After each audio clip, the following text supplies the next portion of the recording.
Il est paysan et boulanger. Lui porte un tout autre regard sur la question du gluten.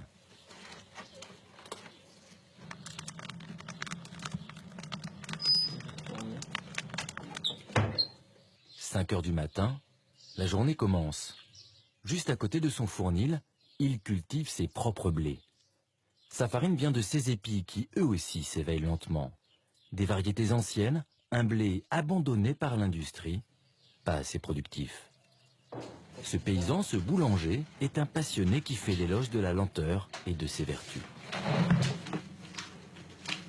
Il faut prendre son temps pour suivre le blé et ne pas lui demander ce qu'il ne peut pas faire. Pétrin mécanique, mais des blés qui ne sont jamais passés par la recherche agronomique. Leur taux de gluten est celui que la nature leur a donné. C'est flagrant au test. Voilà, il y en a beaucoup là. Voilà, si je veux étendre, bientôt ça va lâcher. Voilà. Voilà, si on avait une variété moderne, on pourrait encore étendre la pâte et on pourrait avoir quelque chose qui tire encore plus. Voilà, là ça lâche. Et ça, avec ce petit test-là, on voit que le gluten n'est pas très tenace. Mais ça fait rien. On va faire du pain. Et on va faire du pain levé et on va faire du beau pain. Selon les critères de l'industrie, ces farines seraient impanifiables. Mais ce serait oublier toute l'histoire du pain. Ça fait des siècles qu'on fait du pain avec des variétés qui sont dites aujourd'hui impanifiables. Grâce à ce geste, et avec un peu de temps, la pâte va lever.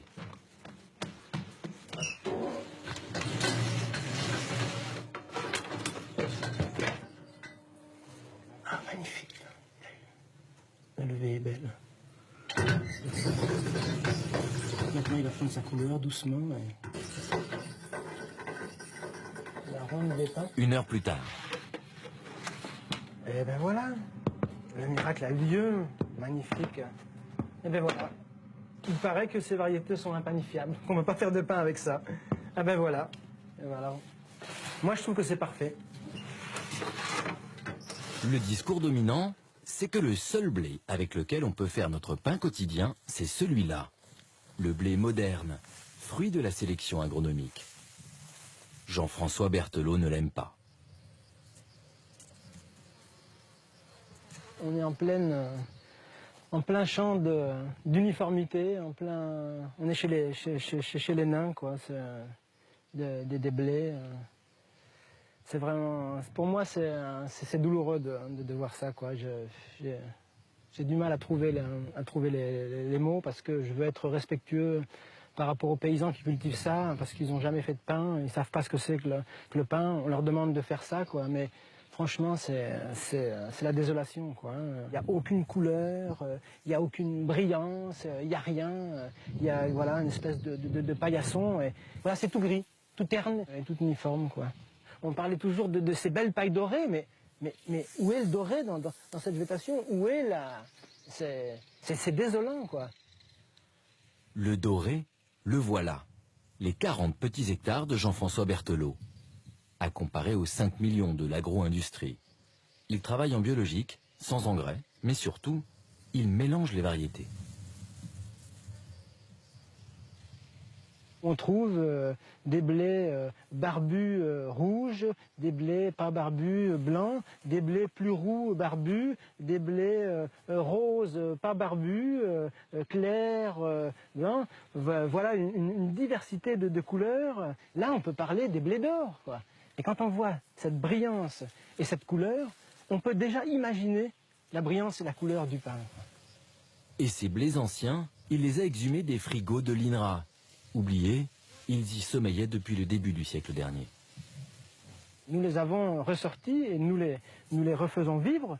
Mais la difficulté, c'est qu'effectivement, on ne peut pas commercialiser ces graines-là comme semences. On a le droit de se les échanger, on se les échange entre paysans, mais on ne peut pas en faire une activité commerciale de semences, alors qu'il y a des agriculteurs qui devraient pouvoir faire des champs de blé comme ça, pour pouvoir vendre ces semences-là comme blé, parce que ça, c'est ça qui fait le bon pain.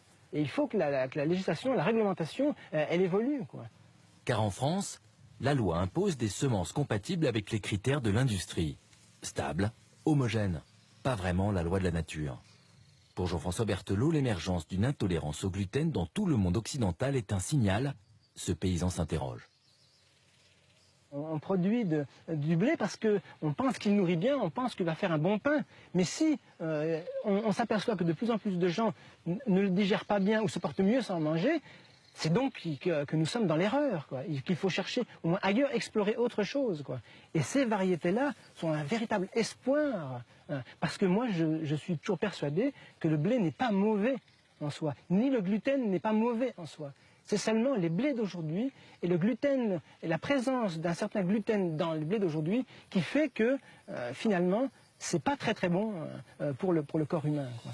Mais je pense encore que ce blé-là est très bon pour l'humain et que ce soit le retour d'un autre pain. En France aujourd'hui, une petite centaine de paysans ont fait du pain avec ces blés anciens. Une autre manière peut-être d'être moderne.